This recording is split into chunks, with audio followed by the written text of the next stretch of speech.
Ayan, so ipagpapatuloy natin yung pagpapareserve ng PGH Court katulad ng ginawa ng ating incumbent Secretary for External Affairs, Nilo Mibaw, at syempre yung pag-invite din ng UAAP players. And syempre, in line with this, mag-a-add din tayo ng panibagong projects. Hindi lang naman pagpapatuloy, mag-a-add din tayo, mag-hire din tayo ng visiting coaches to help SAPS to prepare on bakbakan ng FJCPPHA Sports Fest. And also, nag-conduct din si Kuya Neil ng public speaking seminar. So, for next year, magdadagdag tayo ng training naman. So, magkakaroon ng actual, parang simulation ng pag-speak sa other people. So, ayan. Sa external affairs, yung outgoing, yung pa-secretary for external affairs, nakita natin sa kanya na nagbangon talaga siya sa pag-reserve ng venues for SAPS. And it's a really good venue, it's a really good start for the UP SAPS kasi start pa lang ng SEM, nakapag-training na talaga sila. So more venues for our pride ng college. And then next is yung sa, yung ginawa, kasi diba sabi sa JUPOA niya is yung external linkages, pero hindi siya na-approve. Ang nilagay na lang is public and media relations. So, through public and the public part in the public and media relations, mayroon ng part ang UFA, student body, sa mga projects sa FJ. So, what I can do is that to continue this, kasi sobrang magandang mag-bank-on doon. Like for example sa FJ. FJ is the student arm ng PPHA.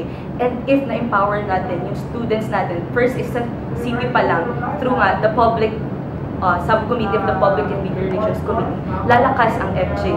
Lalong madadala ang ibang chapters ng ating college. Ay, ng ating FJCPHA.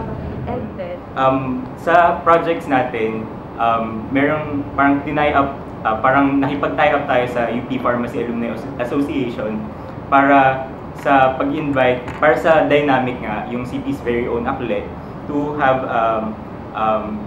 their other recreational activities nga para i-share sa ating pharmacists to be, para hindi naman, para makita natin na hindi tayo limited to this profession. And yung sa FJCPPHA, pwede rin tayo pag-partner sa kanila. And syempre, other schools, I have a sister from other school, pwede nating itap yung organization din nila para may pag-partner din sa mga projects na gagawin natin. And syempre sa next school year naman, next academic year, meron tayong mga hindi inaasahang partnerships from other organizations or other groups to, so syempre pwede natin silang involved sa ating projects.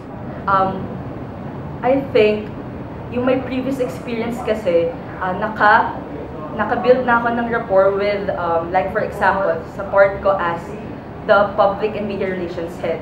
Since it heavily relies on the multimedia and arts, meron akong na-establish na contact sa BENIL and the MAPUA na nagpo-focus talaga sa digital arts. And through their events, makikater natin yung members ng PMR na ma-enhance talaga ang kanilang knowledge on digital art.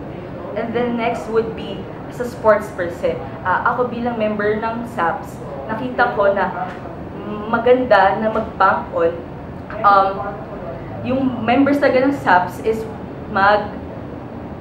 mag-reach out sa UFA kung na ito sila.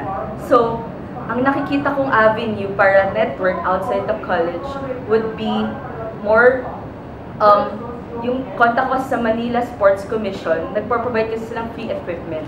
So parang meron silang more equipment for them to train.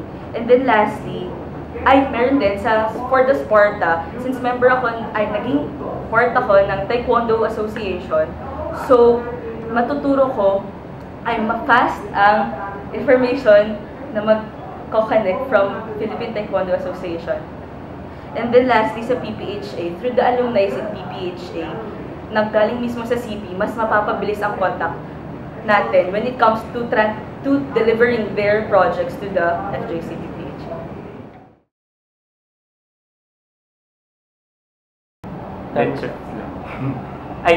Lecture plan kasi favorite ko yung lecture plan tsaka sweet. nakaka-happy, nakaka-GV na may leche flan sa halo-halo. Tapos, yellow siya, so choose change. Kung sangkap ako sa halo-halo, sa tingin ko, isa akong gatas.